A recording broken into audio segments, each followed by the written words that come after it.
দুনিয়া আমার, আখিরাতও আমার। দুনিয়া আমার, কবরও আমার, হাসরের ময়দানও আমার, মিজানও আমার, ফুলসিরাতও আমার। আমাকেই একা কবরে যেতে হবে, আমাকেই একা হাসরের ময়দানে দাঁড়াতে হবে, আমাকেই একা আমার আমল নামা আমাকেই নিতে হবে, আমাকেই একা মিজানের সামনে আমার আমল নামার হিসাব নিজেই পেশ করতে হবে, আমাকেই একা ফুলসিরাত পার হতে হবে। দোস্ত, কাউকে মিলবে না, কাউকে না। فإذا نفخ في الصور فلا أنساب بينهم يومئذ ولا يتساءلون।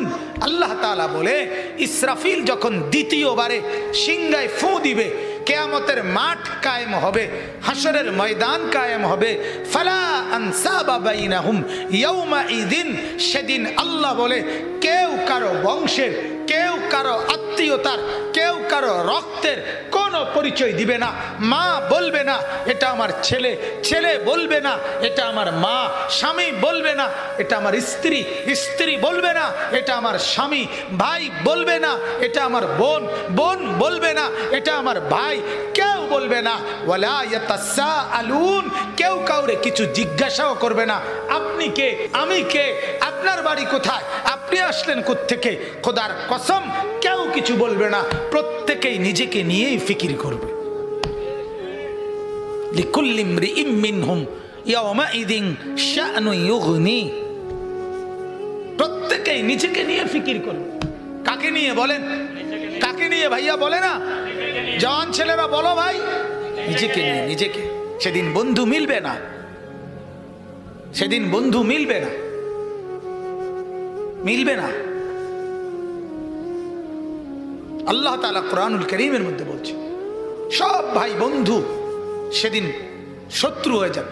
ওই যে কালো শার্টওয়ালা ভাই, মোবাইলটা ভালো ভাই, কষ্ট করে রাস্তায় টিপলে ভালো হয়, যথেষ্ট জায়গা আছে, দয়া করে ওইখানে গিয়ে মোবাইলটা টিপেন না। মোবাইল টিপা দরকার আছে, মোবাইল এটা তো কষ্ট, এমবি ঢুকাইয়া আবার মেয়াদ চলে যায়, ঠিক মতো না টিপলে এটা আবার কি চলে যায়, মেয়াদ চলে যায়। তো মেয়াদ চলে গেলে তো টাকাগুলো নষ্ট হলো, আর টাকা তো নষ্ট করা ঠিক না, টাকা সাবাই এলাম বালা।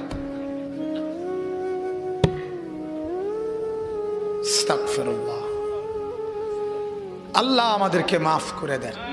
আমি কাউরে ছাড়বো না ভাই, যতক্ষণ আছি ততক্ষণ। বললাম না, গাফেল আমি ছাড় দিতে রাজি না, সোজা কথা। কাউরে তোয়াজ করা কোনো দরকার নেই, আল্লাহর কথা শুনতেই হবে, মনোযোগ দিতেই হবে ভাইয়া। এই গাফলতে গাফলতে জিন্দিগিটা বরবাদ। মসজিদে যায়, জুমা পড়ে, কিন্তু ছেলে পেলেদের চেহারায় ন্যূনতম কোনো পরিবর্তন নেই। এই যে যত ছেলে যত বখাটেই হোক, যত দুশ্চরিত্রই হোক, শুক্রবারে হইলে তো যায়, কথা বলেন না, শুক্রবারেও তো যায়, কিন্তু বদলায় না কা। কোরআন তো বদলে দেওয়ার জন্য আসছে, কোরআন তো বদলে দেওয়ার জন্য আসছে, কোরআন তো চেঞ্জ করার জন্য আসছিল, নামাজ তো বদলে দেওয়ার জন্য দেওয়া হয়েছিল।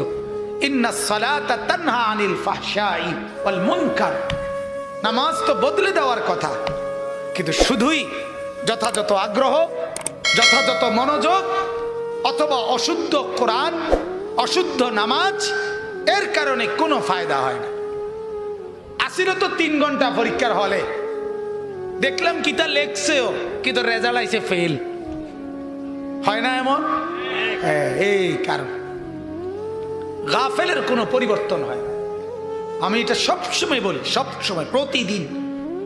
কোরআনে আল্লাহ বলছে, আল্লাহ তাআলা কোরআনে বলছেন যত লোক জাহান্নামী হবে, সমস্ত লোক জাহান্নামী, তাদের সর্বশেষ আল্লাহ বলেন কেন জাহান্নামী হলো, কাফের জাহান্নামী হলো কেন, একজন মুশরিক কেন জাহান্নামী হলো, একজন মুনাফিক কেন জাহান্নামী হলো। আল্লাহ তাআলা বলেন একজন বিদআতি কেন জাহান্নামী হলো, একজন কবিরা গুনাহগার কেন জাহান্নামী হলো। সমস্ত পাপী যে জাহান্নামী হয়েছে, আল্লাহ বলে সবার মূল কারণ উলাইকা হুমুল গাফিলুন, তারা ছিল গাফেল, গাফেল, গাফেল।